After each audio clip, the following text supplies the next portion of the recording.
from the Lakeside Newsroom of the Henrico Citizen, your hometown news source since 2001. This is the Henrico News Minute with publisher Tom Lapis. Henrico School Board sets a timeline for the return to in-person learning, and changes are coming to Virginia Center Commons Mall. We'll have details in today's Henrico News Minute.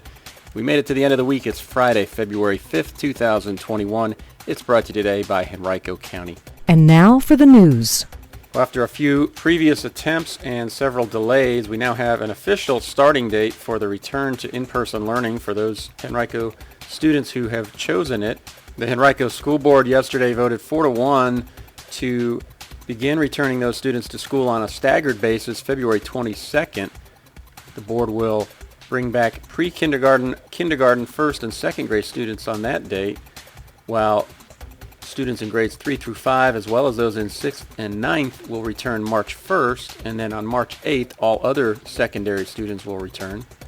During those first 2 weeks, however, in-person learning will take place only on Mondays and Tuesdays. That's designed to allow Henrico Schools employees who are receiving COVID-19 vaccinations to get their second doses on those Wednesdays, Thursdays, and Fridays when the vaccination events are planned. During the third and all subsequent weeks, all in-person students will attend school Monday, Tuesday, Thursday, and Friday. Wednesdays will be a virtual learning day for all students so that schools can be deep cleaned. According to updated numbers provided Thursday to the Citizen, about 40.5% of elementary school students are planning to go back in person, while just 34% of those in middle school and just 29% of high school students are planning to do the same. The board's decision was something of a compromise among its 5 members, 2 of whom, Tuckahoe's Marcy Shea and Three Chaps' Mickey Ogburn, who wanted to return students beginning February 15th, while the other 3, Brooklyn's Christy Kinsella, Fairfield's Roscoe Cooper, and Varina's Alicia Atkins, favored later return dates. Kinsella was the lone dissenting vote. She argued that returning secondary school teachers and employees before they had a chance to receive their second doses and reach maximum efficacy of 95% was unsafe. She cited July comments from Henrico Health Director Danny Avula, who said that teens transmit COVID-19 like adults do. 3 of the board members shared their personal COVID stories, with Atkins and Ogburn saying that they had contracted the virus themselves, while Cooper, a pastor, indicated that he had officiated many funerals for COVID victims and his 75-year-old father had been hospitalized by the virus. Atkins suggested that while returning to school in person would be beneficial for some, it wouldn't provide a magic elixir. She said, quote, "The truth is we had students struggling before this pandemic and they were in our buildings. Putting our students in the buildings doesn't resolve some of those challenges," end quote. In advocating for an immediate return to school, Ogburn said, quote, "I can't agree to delaying any more. We were virtual all spring. It's been almost a year that our students have been out of school, and we have a contingent of students who will not return this year. We have parents who have expressed we are ready to go back into the building. We have been ready to go back into the building, and our health committee says it's safe. I can't really find a reason to buck the science," end quote.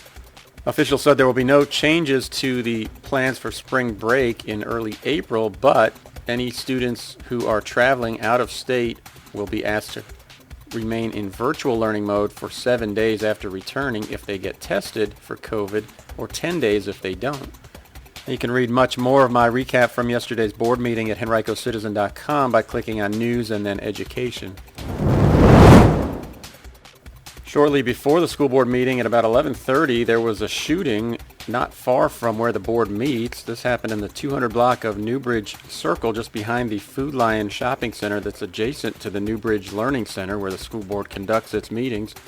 Police had few details about what happened. There was one victim who was transported to a local hospital for treatment. Officers spent the afternoon talking with community members and combing through other evidence. If you know anything or heard anything or saw something of interest, call Henrico Police Detective Say at 501-7323 or Crime Stoppers at 780-1000. You can also submit your tips online anonymously at p3tips.com. Well, change is coming to the Virginia Center Commons Mall, and it's coming quickly. The county has already started demolishing the former Macy's building there, and the Sears building is next. Both are being torn down to make way for a new indoor arena and convocation center expected to open sometime in early 2023. But on Tuesday, the Henrico Board of Supervisors will hear a rezoning case for the first planned residential units within the footprint of the mall. That's a request from Stanley Martin Homes, which is seeking to build no more than 75 townhomes on 4.6 acres of vacant land just behind the Virginia Credit Union and Wendy's locations off Brook Road. Last month, the Henrico Planning Commission endorsed the request. The mall site is beginning a transformation, making way for the construction of the arena and ultimately a mixed-use development across other acreage. Entities tied to the Rebke Company and Shamin Hotels now own virtually all of the remaining acreage at the mall, except for the arena site, which they sold to Henrico County last year. Those groups purchased the JCPenney store recently for $3 million. It's expected to close within a few months. Rebke co-founder Rob Hargett told supervisors in October that the company was planning a mixed-use development adjacent to the arena.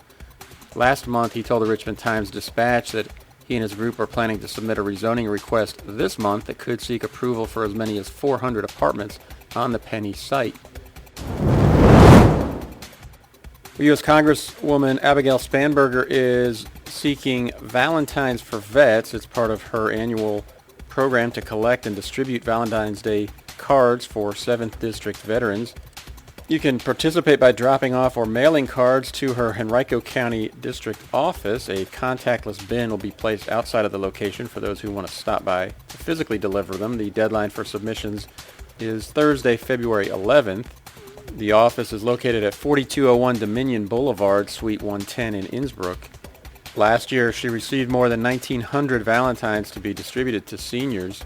Henrico County's Engage program for seniors also is collecting Valentine's Day cards for seniors, which it hopes to distribute to each of the 8,000 or so seniors in the county's long-term care facilities.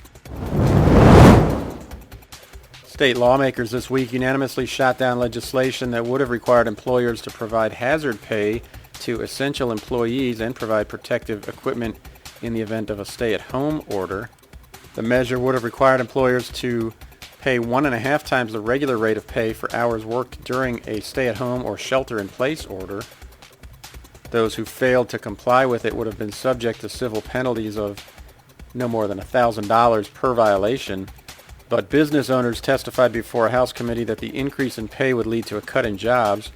Airline workers also voiced concerns that such a measure would guarantee furlough.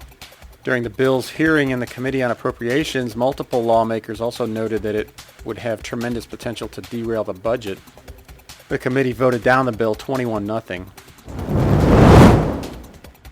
Another bill in the General Assembly has advanced. Senator Joe Morrissey had introduced Senate Bill 1301 that would prohibit solitary confinement in adult and juvenile correctional facilities. The Senate Appropriations and Finance Committee voted 12-4 on Wednesday to advance the bill with amendments. The amended bill would allow inmates to be held in solitary confinement for 48 straight hours, but that could be extended to allow for an investigation to be completed.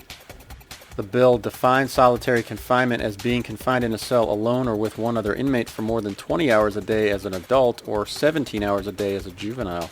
Prior to the amendments, Morrissey said the fiscal impact report determined that the bill would have cost at least $23 million to implement. After consulting with corrections officials, he eliminated the original requirement that some inmates be offered at least 3 hours of activities intended to promote personal development. The bill now heads to the full Senate. If it's ultimately passed by the General Assembly and signed into law by Governor Ralph Northam, it would take effect July 1st of 2022. Today's Henrico News Minute has been brought to you by Henrico County's COVID-19 Municipal Utility Relief Program. It provides assistance for delinquent bills with consumption from March 1st of last year through December 30th of this year. To learn more, visit henrico.us.